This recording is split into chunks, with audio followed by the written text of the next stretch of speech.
Continuamos hoy, amigo oyente, nuestro estudio en el libro de Génesis. Estamos aún considerando el 4º capítulo de este primer libro del Antiguo Testamento, y al concluir nuestro programa anterior mencionábamos el hecho de que Juan escribió en su epístola que las obras de Caín eran malas. Ahora, ¿en qué forma fueron malas? Bueno, trajo una ofrenda a Dios que fue una manifestación de su naturaleza perversa. En nuestro estudio de hoy, encontramos a Caín saliendo de la presencia de Dios y estableciendo una civilización que está completamente apartada de Dios.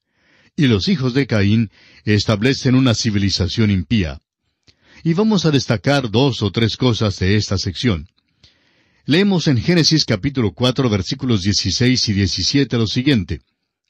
Salió pues Caín de delante de Jehová y habitó en tierra de Nod, al oriente de Edén.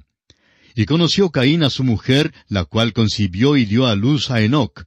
Y edificó una ciudad, y llamó el nombre de la ciudad del nombre de su hijo, Enoc. Esto es lo que los hombres han estado haciendo desde los días de Caín.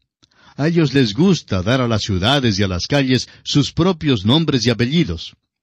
Aún entre los cristianos encontramos que hay escuelas, universidades y organizaciones con nombres de individuos. A los hombres les gusta hacer esto, ya sean cristianos o como Caín. Pero aquí es donde todo comenzó. Y es aquí donde comenzó la vida urbana. Las ciudades han llegado a ser uno de los problemas más grandes que tenemos en nuestros días. Dicen que las ciudades están desapareciendo gradualmente, pero aún así, la gente está inundando las ciudades procedente de todas partes. Ahora, el versículo 19 de este capítulo 4 de Génesis nos dice, Y Lamec tomó para sí 2 mujeres. El nombre de la una fue Ada, y el nombre de la otra Sila. Tenemos aquí el principio de la poligamia. Este hombre hace ahora lo que es contrario al plan de Dios. Nunca en las Escrituras encontramos que Dios apruebe la poligamia. Si usted lee los relatos con cuidado, se dará cuenta que Dios condena la poligamia. La razón por la cual la hallamos en la Biblia es porque Dios da el relato de ella como un relato histórico. Por eso se relata aquí. Ahora, Ada significa placer o adorno. Y suponemos que ella fue la primera mujer que entró en un salón de belleza. El nombre de Sila, de la otra mujer, significa esconder. Debió, pues, haber sido una coqueta. ¿Qué mujeres tenía Lamec como esposas? No es de sorprenderse entonces que tuviera problemas. Veremos más adelante lo que sucedió. Ahora encontramos aquí el principio de la civilización de Caín. Dice el versículo 20 de este capítulo 4, Y Ada dio a luz a Jabal, el cual fue padre de los que habitan en tiendas y crían ganados. Tenemos aquí al primer ganadero. También era tendero, y sin duda era también el primer contratista. Luego el versículo 21 nos dice, Y el nombre de su hermano fue Jubal, el cual fue padre de todos los que tocan arpa y flauta. Notamos entonces aquí el principio de los músicos. Al escuchar algo de la música moderna de hoy, no dudamos que empezara con la civilización de Caín. El versículo 22 dice, Y Sila también dio a luz a Tubal Caín, artífice de toda obra de bronce y de hierro. Y la hermana de Tubal Caín fue Naama. Vemos aquí el artífice, y seguimos leyendo el versículo 23 y el versículo 24 de Génesis, capítulo 4. Y dijo Lamec a sus mujeres, Ada y Sila, oíd mi voz. Mujeres de Lamec, escuchad mi dicho, que un varón mataré por mi herida, y un joven por mi golpe. Si 7 veces será vengado Caín, Lamec en verdad 70 veces 7 lo será. Lamec está diciendo aquí que si Caín pudiera quedar absuelto, luego él también podría quedar absuelto. Caín no mató en defensa personal. Sin embargo, Lamec dice que lo hizo en defensa propia. No sabemos si lo hizo así o no. Él dijo que sucedió así. Tal vez las 2 esposas estuvieron metidas en esto y de alguna manera tuvo que defender una de ellas. No se nos dice aquí cómo sucedió esto. Se nos dice solo que él cree que será vengado 70 veces 7. ¿Recuerda usted, amigo oyente, que nuestro Señor Jesucristo le dijo a Simón Pedro que debemos perdonar al enemigo? Esta experiencia del perdón ilimitado la encontramos en el Evangelio según San Mateo, capítulo 18, versículos 21 y 22, donde el apóstol Pedro formula esta pregunta: Señor, ¿cuántas veces perdonaré a mi hermano que peque contra mí? ¿Hasta 7? Nuestro Señor Jesucristo le respondió: No te digo hasta 7, sino aún hasta 70 veces 7. Veamos ahora que Adán y Eva tuvieron otro hijo que se llamó Set. Los versículos 25 y 26, los finales de este capítulo 4 de Génesis, dicen: Y conoció de nuevo Adán a su mujer, la cual dio a luz un hijo, y llamó su nombre Set, porque Dios, dijo ella, me ha sustituido otro hijo en lugar de Abel, a quien mató Caín. Y a Set también le nació un hijo, y llamó su nombre Enós. Entonces los hombres comenzaron a invocar el nombre de Jehová. Se nos ha dado la línea de Caín, y ahora se la deja de lado. No se la mencionará de nuevo, sino hasta cuando cruce la línea piadosa. Este es el patrón que será establecido aquí en el libro de Génesis. Primero se da la línea impía, y se la deja de lado. Luego el libro continúa con la línea piadosa. Fijémonos aquí también que es en esta parte cuando los hombres comienzan a invocar el nombre de Jehová. Y así concluye la consideración del capítulo 4 del libro de Génesis, y entramos a considerar el capítulo 5. La primera sección del Génesis abarca los capítulos 1 hasta el 11. Esta es la sección acerca de los eventos mundiales. Primero hubo la creación y luego la caída del hombre. Ahora llegamos a la sección que tiene que ver con el diluvio y que incluye los capítulos 5 hasta el 9. El capítulo 5 nos informa sobre las circunstancias que rodeaban al diluvio. Este capítulo nos da el libro de las generaciones desde Adán hasta Set. Este es uno de los capítulos más tristes de la Biblia. Es algo desalentador y desesperanzado. La razón simplemente se debe a que es como dar una caminata por el cementerio. Es como leer los nombres escritos sobre las lápidas. Ellos nacieron, vivieron y murieron. Dios había dicho que en el día que Adán comiera del fruto del árbol de la ciencia del bien y del mal, moriría. Y encontramos aquí que todos los que fueron hijos de Adán murieron. El apóstol Pablo, en su primera carta a los Corintios capítulo 15, versículo 22, dice que en Adán todos mueren. Ahora los versículos 1 y 2 de Génesis capítulo 5 dicen: Este es el libro de las generaciones de Adán. El día en que creó Dios al hombre, a semejanza de Dios lo hizo. Varón y hembra los creó. Y los bendijo, y llamó el nombre de ellos Adán, el día en que fueron creados. Dios llamó el nombre de ellos Adán. Eva es la otra mitad de él. Luego tenemos la expresión extraña, el libro de las generaciones de Adán. Veremos que el Nuevo Testamento principia con el libro de la genealogía de Jesucristo. Existen estos dos libros. Y esto nos hace recordar que ya hemos visto dos líneas, dos simientes, las cuales son contrarias la una a la otra. Va pues a existir una larga lucha. Existe la línea de Satanás y hay la línea aceptada de Jesucristo. Nos dicen estos versículos que la línea que vamos a seguir aquí es la línea de Adán que corre hasta la segunda epístola a Timoteo. El versículo 3 de Génesis 5 dice: Y vivió Adán 130 años, y engendró un hijo a su semejanza, conforme a su imagen, y llamó su nombre Set. Cuando Adán llegó a tener los 130 años, ¿cuál era su edad en realidad? Cuando Dios creó a Adán, ¿lo creó de 30 años? ¿O quizá de 15? ¿Tal vez de 45 años? Bueno, no lo sabemos, y cualquier cosa que dijéramos a este respecto sería pura especulación. Lo que sí sabemos es que lo creó ya un hombre adulto. Ahora, ¿cuál era en realidad su edad? Bueno, eso da la respuesta a muchas preguntas en cuanto a la edad de la Tierra. Alguien dice que algunas de nuestras rocas tienen billones de años. Es probable que no sepamos. Quizá cuando Dios lo creó ya de billones de años. Claro que bien pudo haberlo hecho. Pero lo que sí se dice aquí es que cuando Adán había estado aquí en la tierra por 130 años, le nació un hijo. Notemos que el hijo fue conforme a su imagen. Adán había sido creado a la imagen de Dios, pero el hijo de Adán fue nacido a la imagen de Adán, y llamó su nombre Set. Comenzamos ahora nuestro paseo por el cementerio. Adán engendró hijos e hijas, pero ¿qué le pasó a Adán? Leamos el versículo 5 del capítulo 5 de Génesis. Y fueron todos los días que vivió Adán 930 años, y murió. Bueno, esto fue lo que le pasó.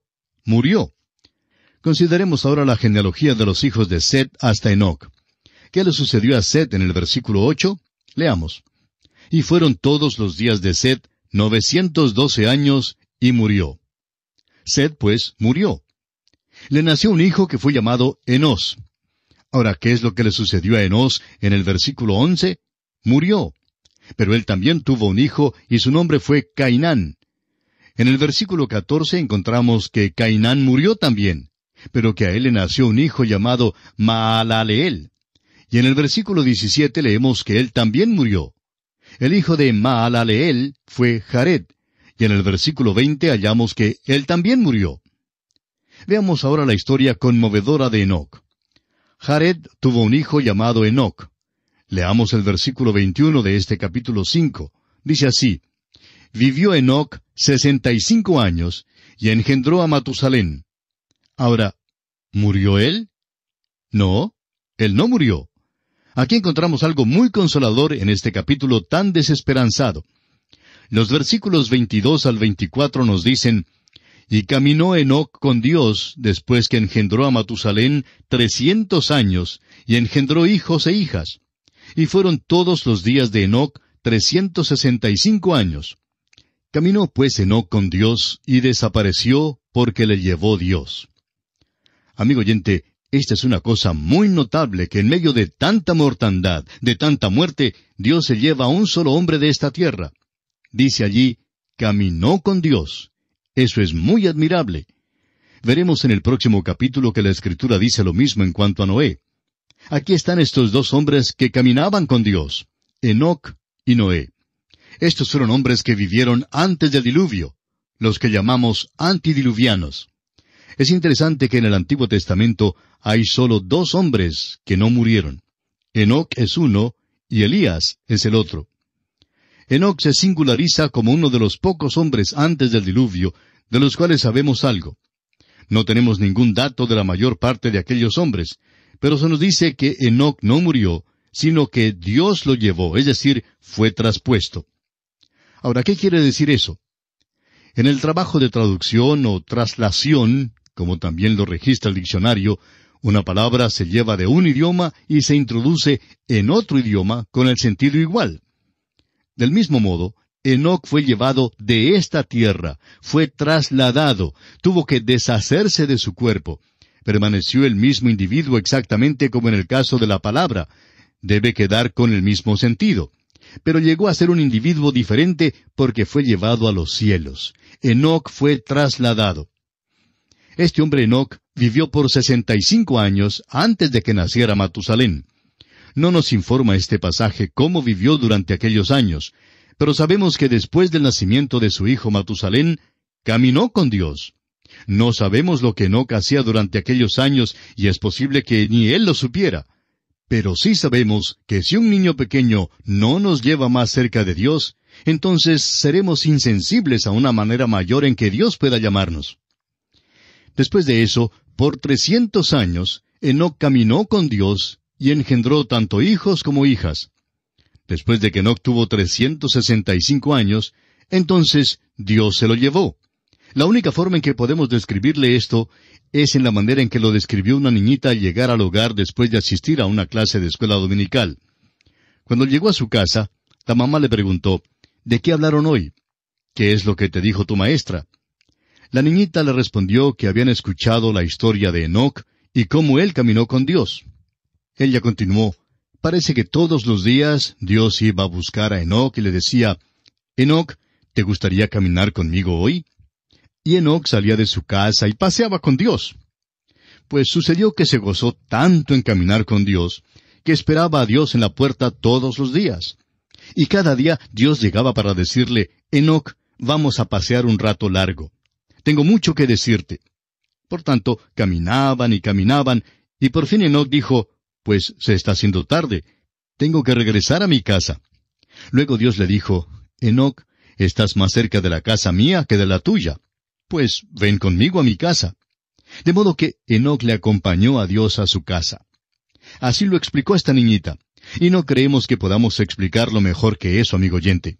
Esa es exactamente la historia que tenemos aquí. A nuestro parecer, esta es una ilustración de lo que ha de venir. Hay muchas grandes verdades en Génesis que son semillas de grandes verdades que todavía deben ser desarrolladas. Creemos que esto representa el rapto de la iglesia. Aquí, pues, antes de que llegue el juicio del diluvio, Dios se lleva a Enoc del mundo. Veamos ahora la genealogía de Enoc hasta Noé. Continuamos ahora con el versículo 27, y vemos que Matusalén vivió 969 años. Vivió más tiempo que Adán. Francamente, estos dos hombres, Adán y Enoc, llenaron el vacío entre la creación y el diluvio. El hecho es que este hombre Matusalén pudo haberle contado a Noé toda la historia desde la creación del mundo, según esta genealogía. Opinamos que hay un vacío en la genealogía que se da aquí. Sabemos que en la primera parte del Nuevo Testamento se encuentra la genealogía del Señor Jesús, y que hay vacíos en esa genealogía también. Omite unos pocos nombres expresamente porque hay la intención de presentarlos en 3 secciones iguales. Omite unos, pero sigue con una exactitud completa. Por tanto, estamos seguros que esta genealogía aquí es exacta, pero que puede haber nombres que han sido omitidos. Si es así, eso explica por qué el hombre está en esta tierra por un tiempo mucho más largo del que podemos calcular sobre la base de las genealogías. Debemos incluir aquí algo de interés. Hay ocasiones cuando se llega a disputas como esta y no se encuentra la respuesta absoluta que se busca en las Escrituras. Un profesor en Biblia que enseñaba el libro de Apocalipsis en su programa radial dijo que no sabía quiénes eran los 2 testigos. Se quedó maravillado cuando recibió un gran número de cartas de muchas personas que le escribieron informándole quiénes eran los 2 testigos que se mencionan en el Apocalipsis.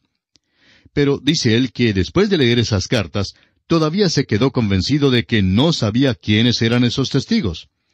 Claro que él había estudiado muchas teorías en cuanto a esto antes. Pero la verdad es que es hasta perturbador el hecho de que algunas personas piensan estar tan seguras que saben algo, cuando en realidad no lo saben.